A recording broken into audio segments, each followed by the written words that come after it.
Mga kadiskarte at mga kasinong, welcome naman po dito sa ating bagong video. Another successful installation ng Sinong Rice Mill Machine sa Zone 5 Rias Compound, Barangay Pag-asa, Tinambak, Camarines Sur. Installed by VSC Agricultural Machineries. Kaya maraming salamat po sa aming client, bagong user na talagang nagtiwala at sumusuporta po sa amin. Ito po, kaka-install lang po at tinetest na po ang Sinong. Actually, hindi na siya gaano kalaki yung building ang kailangan dito. Actually, ang space na makonsume nito ay 5 meters by 4 meters, enough na po. Sobrang lawak na po yan. Depende na po sa inyo kung gaano kalawak yung paglalagyan ninyo ng sako-sakong palay at sakong bigas. Ayan, during installation po ay ituturo po sa inyong operator kung paano mag-operate, paano mag-alaga at paano mag-troubleshoot. Lahat-lahat po yan. Sa mga hindi pa po nagkaalam tungkol sa Sinong Rice Mill Machine, maliit lang po ito. Single phase lang, hindi na kailangan ng 3-phase transformer. Dapat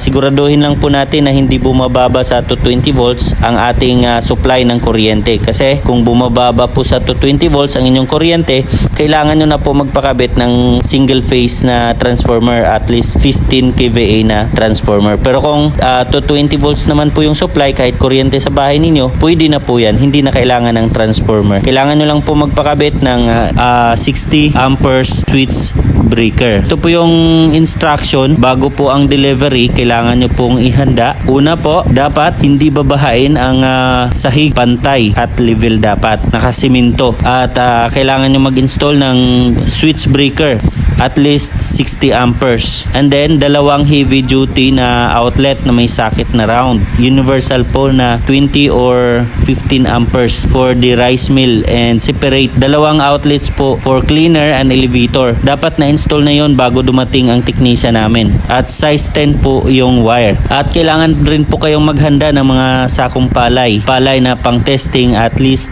2 cavans. Mas marami, mas maganda para maka hands-on ang operator nyo during training. Dapat hindi bumababa sa 220 volts, sabi ko rin po kanina. Ang machine na ito ay meron na pong built-in na destoner, kaya malinis na po ang bigas, ang output at makinis. Kahit black rice, brown rice, colored rice, pwede na po dito. Well milled na po ang bigas natin. Matatalo pa yung pangmalakihan na mga rice mill. Dahil hindi po tayo gumagamit ng rubber rolls, dahil impeller type po ito. Urethane po ang gamit, kaya maiwasan po ang pagkadurog ng bigas. So una, ang pinaka-advantage dito, single phase lang, di kuryente, at hindi tayo gumagamit ng rubber rolls, impeller type ito. Meron na itong built-in na destoner na kung saan sineseparate po yung mga maliliit na mga bato, kahit buhangin, mga white sand, ay kaya niya pong iseparate, kaya malinis na. Pwede nyo na po pang negosyo yung bigas. Hindi kayo mahiya pag magbinta. At kahit sa nagpapamil sa inyo, hindi kayo mahiya kahit singilin nyo ng 5 pesos per kilo ng bigas. Hindi kayo mahiya kasi maganda talaga ang quality ng bigas dito, yung output na bigas. Talagang na-appreciate ito ng mga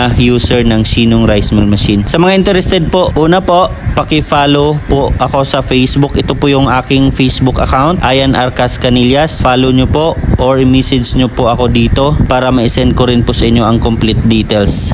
Pwede po kayong tumawag sa contact number na ibinigay ko dito. Pwede rin po kayong bumisita sa mga showrooms namin. Ibigay ko rin sa inyong address. Kung interested po talaga kayo at ready na po, send nyo lang po sa akin ang complete delivery address ninyo at saka valid ID.